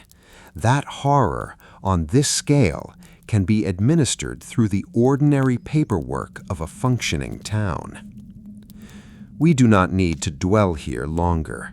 The plague reached Strasbourg in the summer of that year, indifferent to what the city had done in February. The fires went out, the streets filled with the carts and bells we have already heard, and the chronicle moved on. We are going back to Strasbourg. Not to the Strasbourg of 1349, to a different city, older, larger, calmer, sitting on the same bend of the Rhine in the long summer of 1518, 169 years after the platform in the cemetery had burned. The fires of 1349 were a distant thing now. The grandparents who remembered the plague were dead. The Jewish community had returned, in smaller numbers, and built a new quarter inside the eastern wall. The cathedral was finished. The clock was new. The merchants on the Rue des Marchands had begun to wear colored silks from Lyon. Strasbourg in 1518 was a city in a good century. The chronicles of the time when the strange thing happened that summer called it a plague. They used the word in the wider medieval sense, pestis, plaga, the German plague, meaning any visitation of suffering that came on a city without warning and could not be explained. It almost certainly wasn't a plague, not in a bacterial sense, not in a Yersinia sense. There were no buboes, there were no fevers, there were no rats.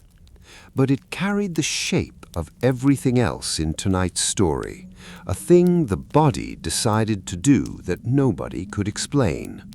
A street that emptied of normal life and filled with something the eye could not interpret.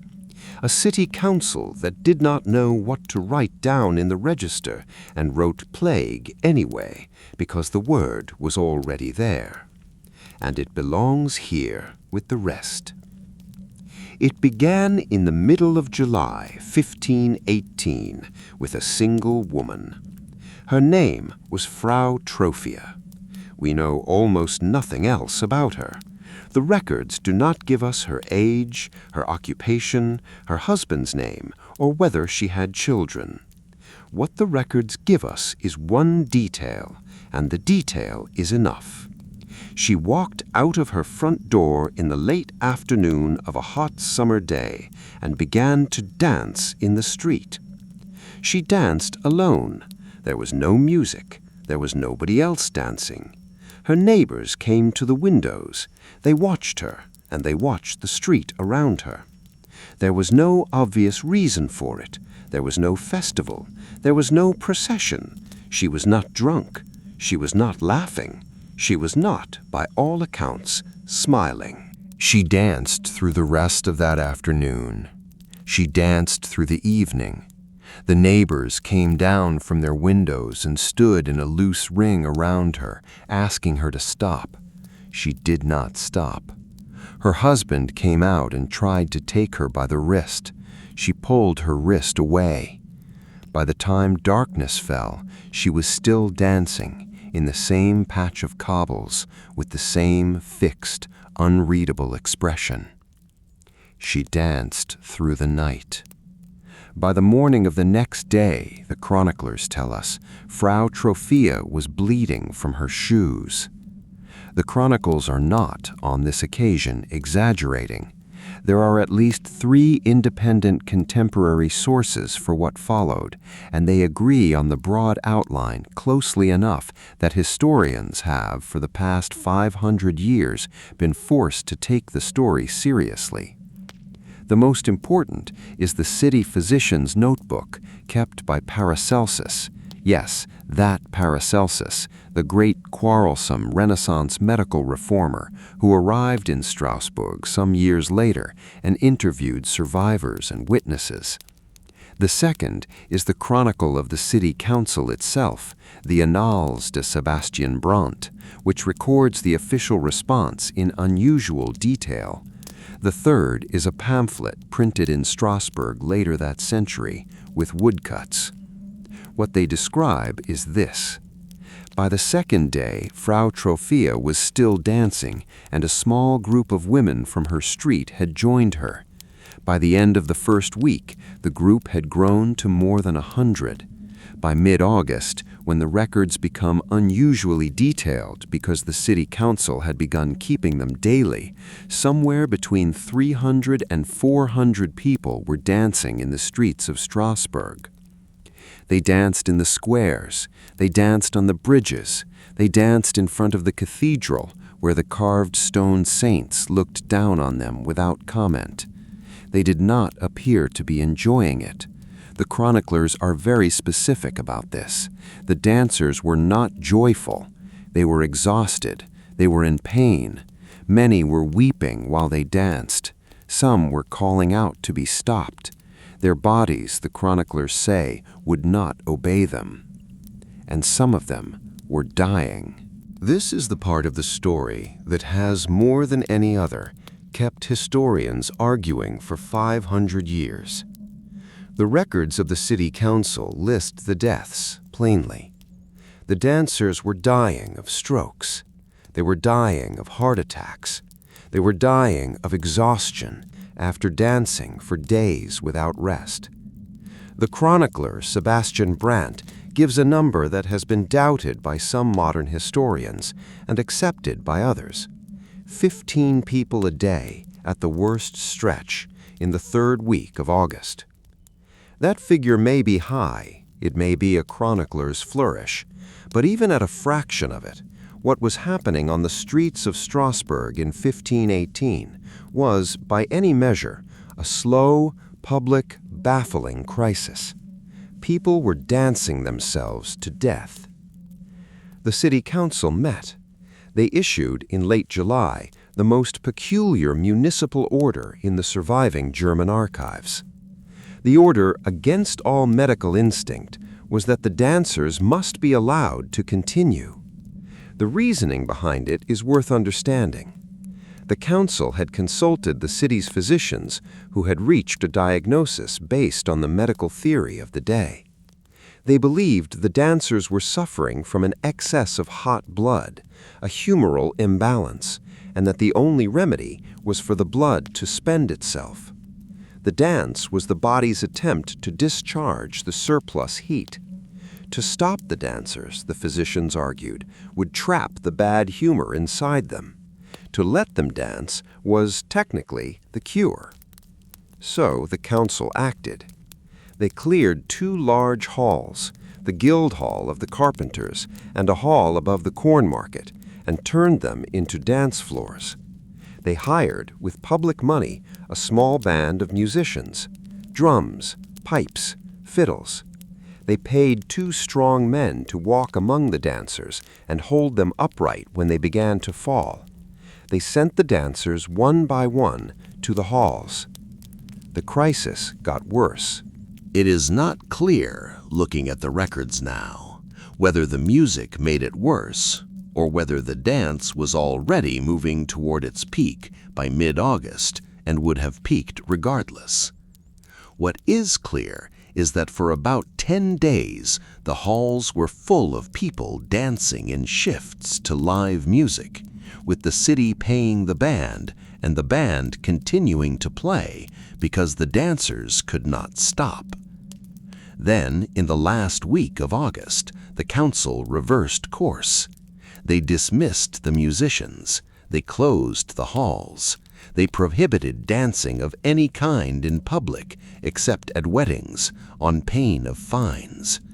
They ordered the dancers, the ones still living, the ones still moving, into wagons and sent them out of the city in groups of 10 to a shrine in the Vosges Mountains dedicated to Saint Vitus, the patron saint of dancers and of nervous afflictions, where the chronicles say a priest washed their feet, said a mass for them, and pinned a small red cross to their shoes. In September, the dancing stopped. The records do not say how. The records say only that by the second week of September, the streets of Strasbourg were quiet again. The survivors went home. The dead were buried in the normal cemeteries. The city council made a small payment to the families of those who had died. The matter, as far as the Chronicle was concerned, was closed. There were perhaps 50 deaths. There may have been 100. Nobody is sure. So what was it? 5 centuries of historians have offered 3 serious answers, and none of them is entirely satisfying. The first is ergot poisoning. Ergot is a fungus that grows on damp rye, and the bread eaten by Strasbourg's poor in the summer of 1518 may have been infected with it. Ergot contains compounds related to LSD. In high doses, it produces convulsions, hallucinations, and involuntary muscle movements. The hot, wet spring of that year would have favored ergot growth. The grain stores in Strasbourg were running low. The bread was almost certainly affected. The problem with ergot is that ergot poisoning does not, in the medical literature, produce sustained, coordinated day-after-day dancing. It produces fits. It produces gangrene. It does not, on the records we have, produce anything that looks quite like Frau Trophia standing in the street. The second is mass psychogenic illness, the modern term for what older historians called epidemic hysteria. The argument is that Strasbourg in 1518 was a city under enormous psychological strain. There had been 3 years of failed harvests. There had been an outbreak of smallpox that spring. There were rumors of a returning plague. The population was poor, hungry, frightened, and pressed close together in narrow streets. Under those conditions, the argument runs, a single woman's distress can become contagious in the way that yawning is contagious and laughter is contagious in a small classroom, by an emotional channel that the human nervous system has never quite explained. This is, today, the most widely accepted explanation. It is also, in its way, the strangest, because it asks us to accept that a body in distress can speak to other bodies in distress without using language, and that the message can be passed from one person to 100 over the course of 3 weeks. The third explanation is the medieval one, St. Vitus, a spiritual affliction visited on a city for reasons that the city had earned. The dancers themselves, the chronicles tell us, mostly believed this. So did the council. So did the priest at the shrine in the Vosges, who washed their feet and pinned the small red cross to their shoes. They went to him, in the end, because they believed he was the one who could ask the saint to lift the affliction. And after they went to him, the dancing stopped. Whatever it was, fungus, fear, or saint, the body of an entire city had done a thing that the body should not have been able to do, and then, quietly, without fanfare, stopped.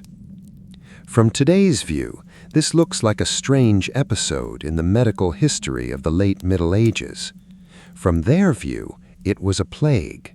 They used the only word they had for a thing that came on without warning, did damage, and left. And that's what's so chilling, that when a body, or a city, or a century goes wrong in a way nobody can explain, the only word the chronicle ever has for it is the same word.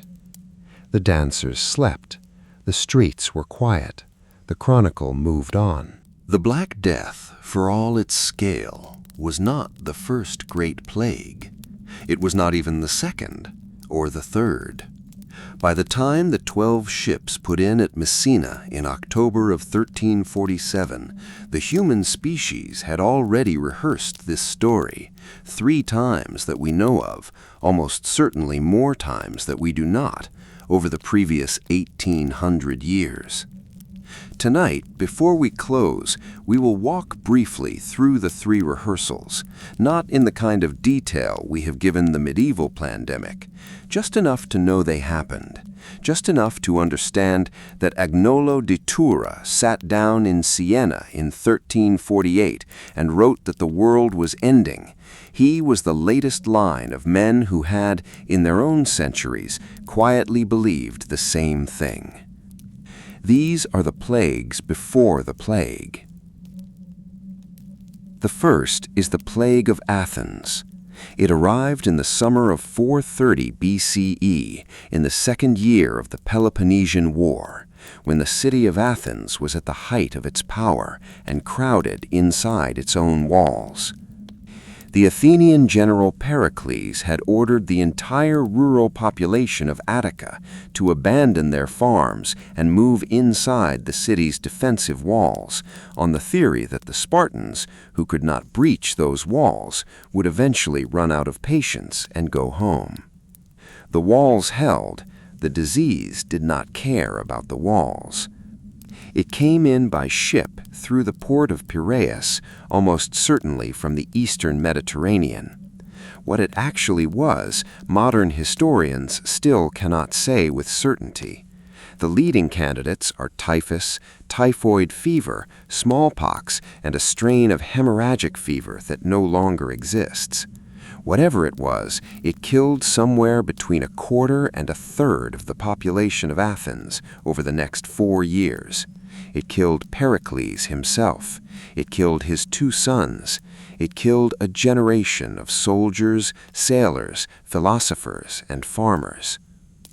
We know what it was like because of one man. The historian Thucydides caught the disease himself, survived, and wrote down what he had seen, in a passage that has been read by every historian of every plague since. He records the symptoms: fever, thirst, ulcers, vomiting, an unbearable internal heat that drove the sick to throw themselves into rainwater cisterns. He records the silence of the temples, where prayers were offered and answered with nothing. He records, above all, what the disease did to the moral fabric of the city. Men became indifferent to every rule of religion or law. The catastrophe was so overwhelming that men, not knowing what would happen next to them, became indifferent to every rule of honor and convention. That is Thucydides, in the 5th century before Christ, telling us what Agnolo would tell us in the 14th century after. The same observation, the same shape, the same chilling sentence about a city deciding that the rules no longer applied. Athens recovered, partly. It lost the war. The classical age, the golden age of the philosophers and the playwrights, was already past its peak before the disease arrived.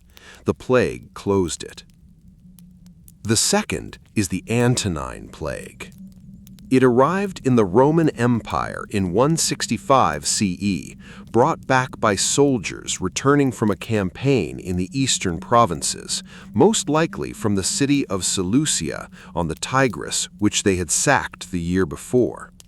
The disease moved with them up the legion's supply roads, into Anatolia, into the Balkans, and finally, with terrifying speed, into Rome itself. It is named for the emperor of the time, Marcus Aurelius Antoninus, Marcus Aurelius, the philosopher emperor, under whose reign it raged for the next 15 years. The disease was almost certainly smallpox in one of its earliest and most lethal appearances in the Mediterranean world. The symptoms recorded by the physician Galen, who treated the imperial family during the worst years and whose notebooks survive, match smallpox closely. Black pustules, high fever, the characteristic skin pattern. The mortality rate among the infected, by Galen's estimate, was somewhere around 25%. The empire had perhaps 75 million people in 165 CE. The Antonine Plague, by the most cautious modern estimate, killed between 10 and 5 million of them. Some estimates run higher. Marcus Aurelius watched it kill his co-emperor Lucius Verus in 169. He watched it kill his own son. He watched it thin the legions to the point that they had to be refilled with slaves and freed gladiators. He kept writing his meditations through the worst years, the small private notebook of philosophy that has survived him. And in passage after passage, you can see the plague behind his words, even where he does not name it. You may leave this life at any moment. Have this possibility in your mind in all that you do or say or think. That is Marcus, alone in his tent in the Danube frontier in roughly 175 CE, with smallpox killing his soldiers in the camp around him. The line is read now as Stoic philosophy. It was, when he wrote it, also a description of the weather. The empire survived. It was never quite the same. Some modern historians argue that the Antonine Plague began the long, slow demographic decline of the Roman Mediterranean, the one that ended 4 centuries later in the migrations and collapses we now call the fall of Rome. The third is the Plague of Justinian. It arrived in the eastern Roman capital of Constantinople in the spring of 541 CE, during the reign of the Emperor Justinian I, who was, at that moment, trying to reconquer the western Mediterranean and restore the empire to its old size. He was, by the standards of his age, succeeding. His armies under Belisarius had retaken North Africa and most of Italy. The empire was rich. The capital was crowded. The grain ships from Egypt were arriving daily. In one of those grain ships in the spring of 541, the rats came in. Because this time we know what the disease was. The Justinianic plague was Yersinia pestis, the same bacterium that would, 800 years later, break out of Central Asia and become the Black Death. The DNA has been recovered from 6th century graves. It is the same organism, the same flea, the same rat. The historian Procopius of Caesarea, who was in Constantinople for the worst of it, wrote what he saw: the buboes, the fevers, the carts, the pits outside the city walls. He estimates that at the peak of the outbreak, 10,000 people were dying in Constantinople every day. The number is almost certainly high, but even at half of it, the city was being emptied. Justinian himself caught the plague and survived. His army did not survive in the same numbers. The reconquest stalled. The treasury collapsed. The empire that had been on the brink of restoring the Roman Mediterranean began instead the long retreat that would leave it 800 years later as a small Christian state on the Bosphorus, waiting for the Ottomans. The plague did not stop in 541. It returned in waves every 10 or 15 years for the next 2 centuries. By the time it finally went quiet, somewhere around 750 CE, it had killed perhaps 50 million people across the Mediterranean basin and the Near East. It had reset the demographic baseline of the late ancient world, and it had done it with the same bacterium that was, at that moment, sitting quietly in the rodent populations of Central Asia, waiting for its next ride west.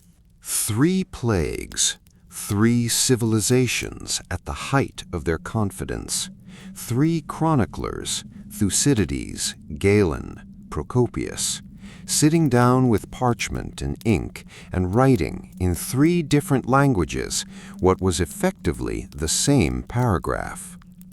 A disease arrived. The walls did not stop it. The gods did not answer. The dead piled faster than the carts could move them. The survivors, when it was over, lived in a smaller world. By the time the Black Death came west in 1347, the human species had been here before, twice in the same Mediterranean, possibly more. Each time the lesson was forgotten within a generation. Each time the city that had survived rebuilt its walls, lit its lamps, hired its physicians, and went back to believing that the next plague, if it came, would be a different kind of thing. It never was. From today's view, the medieval Black Death looks like the worst pandemic in history. From the longer view, it was the 3rd or 4th dress rehearsal of the same play with the same script in a different costume. And that's what's so chilling, that a story this large, this sad, this expensive in lives can be told 3 times in a row to the same audience, and the audience can still, each time, be surprised. The chronicles closed. The cities rebuilt, the grain ships kept arriving, and somewhere on a hillside in Central Asia, the next set of fleas was already waiting. After the plague had finished its first great pass through Europe, after the carts had stopped, after the bells had stopped, after the last of the pits had been filled and the grass had grown over them. Somebody began to paint a strange thing on the walls of churches. It started, as far as anyone can trace it, in Paris in 1424. On the inner wall of the Cemetery of the Holy Innocents in the center of the city, a long mural was commissioned.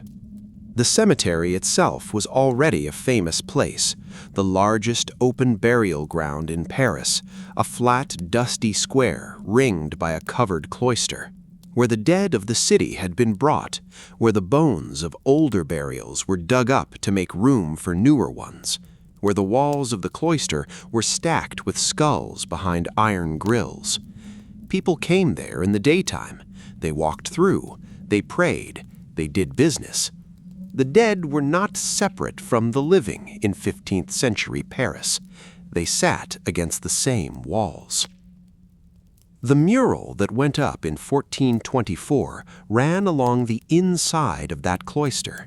It was painted in tempera, on plaster, in the dim light under the arches. It showed a procession, a long line of figures, holding hands, walking in pairs. Each pair was the same. On one side, a person, a king, a bishop, a knight, a merchant, a laborer, a child. On the other, a skeleton. The skeletons were not solemn. The skeletons were dancing. This was the first surviving example of what came to be called in the French of the time, the Danse Macabre, the dance of death. The convention spread quickly. By 1450, similar murals had appeared in churches and graveyards in Basel, in London, in Lubeck, in small parish churches across the German lands. The pattern was almost always the same, a long horizontal procession, the living paired with the dead, each pair labeled, often with a short verse beneath it in the language of the local people rather than in Latin. The verses spoke. The skeleton in each pair was inviting the living to come dance. The living figure was answering. The Pope answered that he had not finished his work. The Emperor answered that his armies were still in the field. The bishop answered that the souls of his flock were still in his care. The merchant answered that his ledgers were not yet closed. The laborer answered that he was tired, and the dance was as good a rest as any. And the skeleton in every panel gave the same reply. It was time. The dance was already moving. Their feet, whether they knew it or not, were already in step with it. The Danse Macabre was, in one sense, simply the Black Death speaking back to itself 80 years after the worst was over. A generation had now grown up that had not seen the carts. Their parents had seen them. Their grandparents had buried them. The plague had come back in smaller waves every 20 or 30 years. There had been outbreaks in 1361, 1369, 1374, 1400, and a serious return in 1418, but each return had been smaller than the last, and the great original wave was passing into something the chroniclers called the time when so many died. It was already becoming a story. The murals were the story being told back on the walls in a form the eye could not avoid.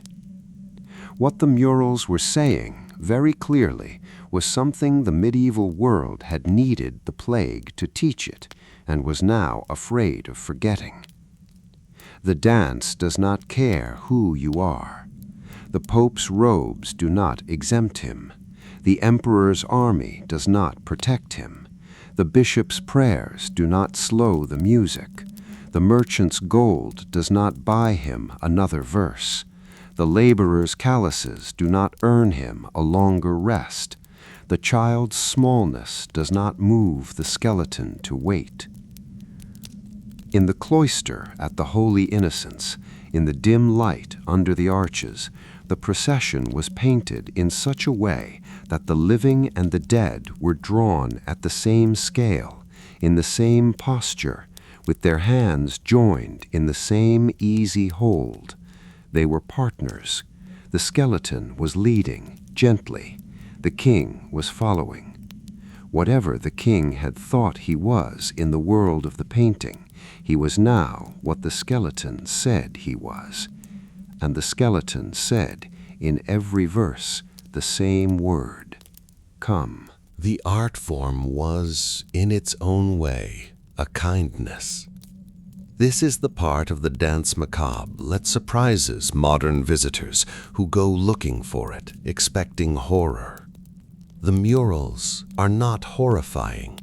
The skeletons are not snarling. They are not threatening. They are not, in any obvious way, evil.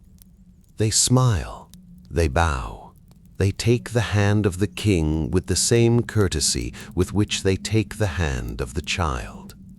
They are almost polite. This is the medieval consolation layered into the medieval warning. The plague had taught Europe in the harshest possible way that death did not respect rank. The Danse Macabre took that lesson and turned it into something a parishioner could carry home. If the king dies and the laborer dies, then the laborer is not less than the king.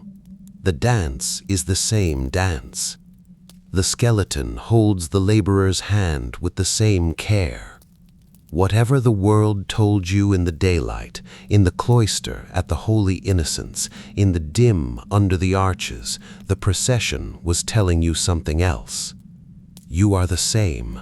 You always were. You always will be. This is why, in the centuries after the plague, the Danse Macabre became one of the most copied, most adapted, most enduring art forms in European culture. Hans Holbein, in 1538, produced a series of woodcuts based on it that are still printed today. Composers wrote dance suites for it. Poets wrote verses for it. By the 19th century, in Paris and Vienna and St. Petersburg, the Danse Macabre had become a piece of orchestral music. Camille Saint-Saëns wrote his version in 1774. Performed in concert halls by people who had never seen a plague cart in their lives, but who somehow recognized the shape of what the music was doing. The dance had outlived the disease. The mural at the Holy Innocents did not survive. The cloister was demolished in 1786, when the city of Paris finally moved the cemetery's bones to the catacombs and cleared the square for redevelopment. The wall came down. The painting went with it. We know what it looked like only from copies, woodcuts, manuscript illuminations, descriptions in the journals of people who had seen it before the demolition. But the form survived. Walk into a small parish church in Lubeck or in the Swiss Alps or in southern France today, and you may still find on a side wall a faded procession of figures holding hands with skeletons, with verses underneath in a language you may not be able to read. The paint has thinned, the figures have softened, but the dance is still there. From today's view, the Danse Macabre looks like a piece of medieval iconography that belongs in a museum. From their view, it was a public service. The painters were saying, in the only medium their century had given them, what their grandparents had learned at unbearable cost. And that's what's so chilling, that a generation can know a truth so clearly, so painfully, that the only way to keep it for the next generation is to paint it on a wall and hope the next generation will see it before they need it. The dance kept moving. The wall kept the lesson. The cloister, in its dim light, held the partners gently together, the king and the skeleton, the child and the skeleton, the merchant and the skeleton, moving in time, hand in hand, into the next century, and the next, and the next. When the carts finally stopped, when the bells finally went quiet, when the last of the pits had been filled and the grass had begun to grow over them, Europe did something that nobody in 1348 would have predicted. It got better. Not at first, not for the survivors who walked through their own emptied parishes that winter looking for faces that were no longer there, not for the towns that had lost half their populations and most of their priests and almost all of their notaries, not for the children who had been left in households of one. The first decade after the plague was, in most of Europe, a quiet decade. The chronicles thinned, the records got sparse. People were busy doing the small, unglamorous work of staying alive in a continent that had gone almost overnight from crowded to half empty. But by 1360, then by 1370, then by 1400, something had shifted. There were fewer workers. Their labor was suddenly worth more. Wages rose, in some parts of Europe, by half, in some parts by more. Lords who had spent 2 centuries demanding feudal service from their peasants now found, when they made the same demand, that the peasants had options. They could leave. They could go to the next manor, where the lord, desperate, would pay them in coin. They could go to the city, where the guilds, desperate, would take them on as apprentices. The economy of medieval Europe, which had been frozen for generations, began to thaw. The church, which had stood at the center of medieval life as the explanation for everything, was less able to explain the plague than it had been able to explain almost anything before it.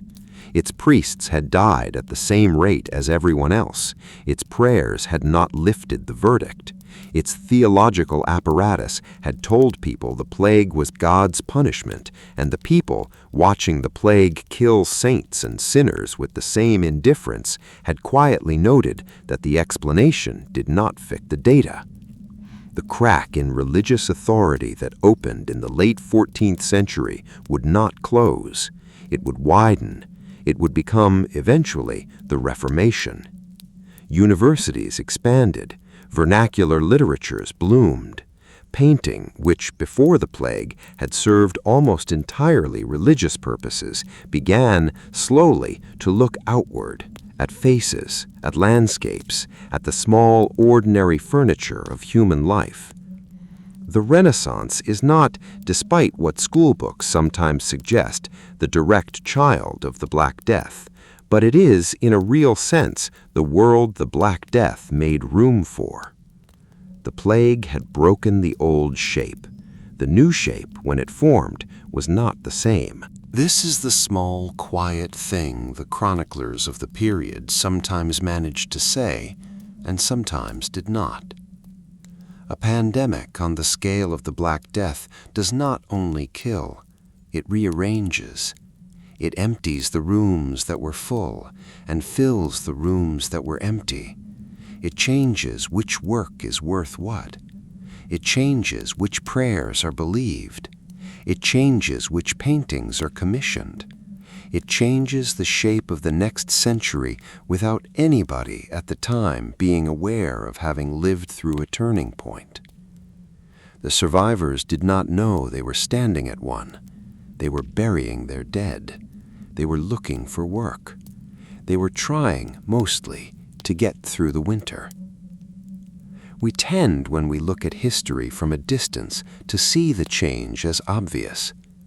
It was not obvious.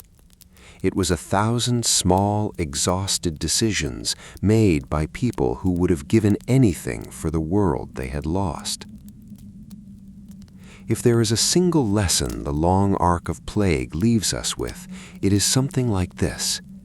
The disease comes, the disease leaves.